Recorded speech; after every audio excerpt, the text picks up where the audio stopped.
કૃષ્ણ, જય સ્વામિનારાયણ। હું કોટડિયા હીરવા આપ સૌનું અહીં સ્વાગત કરું છું અને આજે હું એક દીકરી તરીકે નહીં પણ એક એવા સંબંધોની વકીલાત કરવા ઊભી છું કે જે સંબંધ સૌથી પવિત્ર છે, જે સંબંધમાં સૌથી મોટે ભાગે ગેરસમજણ ઊભી થઈ છે કે એ વિષય છે કે દીકરીને પોતાના સાસરે કેવી રીતે રહેવું અને પોતાના સાસુ સસરાને કેવી રીતના સાચવવા।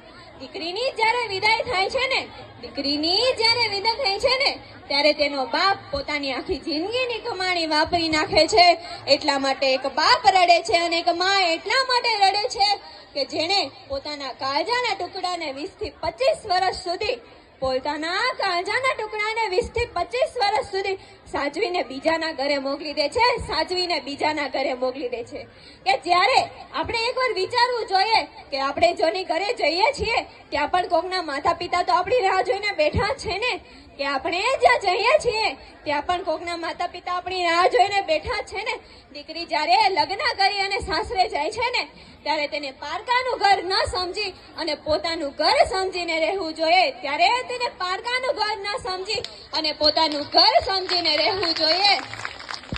દીકરી ક્યાં આપણે જ્યારે જઈએ છીએ ને ત્યાં જઈને આપણે કઈ યુદ્ધ નથી જીતવાનું, પરંતુ પ્રેમથી બધાના દિલ જીતવાના છે, કે પોતાનો અહમ ઓગાળી દેવો। હા, શરૂઆતમાં વાતાવરણ નવું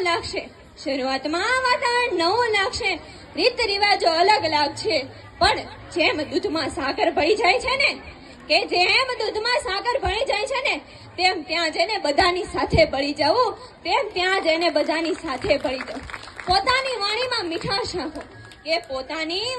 મીઠાશ રાખો, કારણ કે જ્યાં તમારા ઘરમાં નાના મોટી બોલાબાલી થાય ને તો ત્યારે તમે માત્ર થોડા સમય માટે મૌન ધારણ કરી લેવું જોઈએ। તે મૌન ધારણ કરેલું હોય ને તો આખા ઘરને તૂટતું બતાવે છે,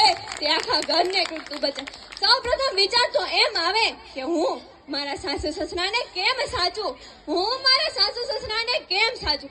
જ્યારે દીકરી લગ્ન કરીને જાય છે ને ત્યારે એક પોતાના પતિના ભરોસે આખી જિંદગી ભૂલી જાય છે, પતિના ભરોસે આખી જિંદગી મૂકી દે છે, પરંતુ તે પતિ તમારા માટે રાત દિવસ મહેનત કરે છે દુનિયાની બધી જ ખુશીઓ આપવા માટે।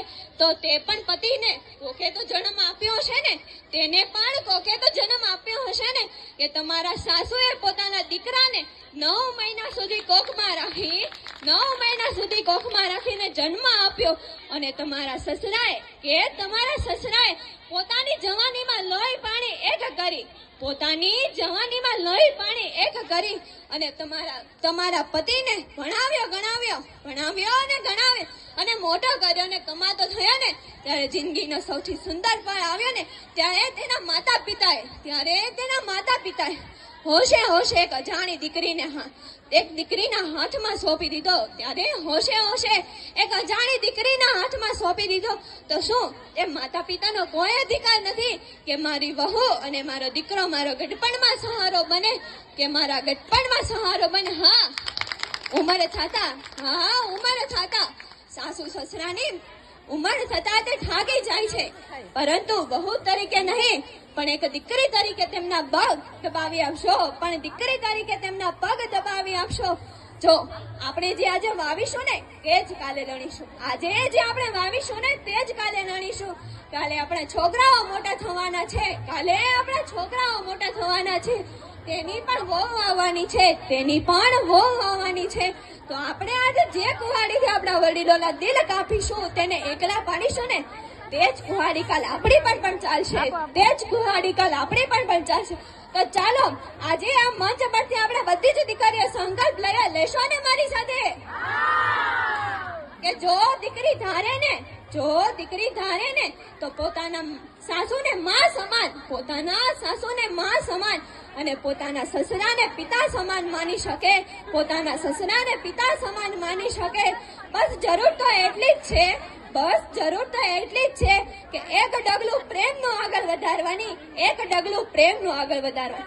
અંતે બસ હું એટલું જ કહીશ કે શિયાળાની કડકડતી ઠંડી હોય, ચોમાસાની મેઘલી રાત હોય, પિતાના છેલ્લા શ્વાસ હોય ત્યારે પિતા એમ કહે કે મારી દીકરીને તેડાવી લ્યો, મારે તેનું મોઢું જોવું છે છેલ્લી વખત. કે આ પૃથ્વી પર જે દીકરીના બાપ છે ને તેને મારા કોટી કોટી વંદન. गगन की शोभा सितारों से होती है, गगन की शोभा सितारों से होती है, नदी की शोभा किनारों से होती है, नदी की शोभा किनारों से होती है, पुष्पों की शोभा सुवासों से होती है, पुष्पों की शोभा सुवासों से होती है, घर की शोभा बेटी से होती है, घर की शोभा बेटी से होती है. Thank you. जय हिंद, जय भारत.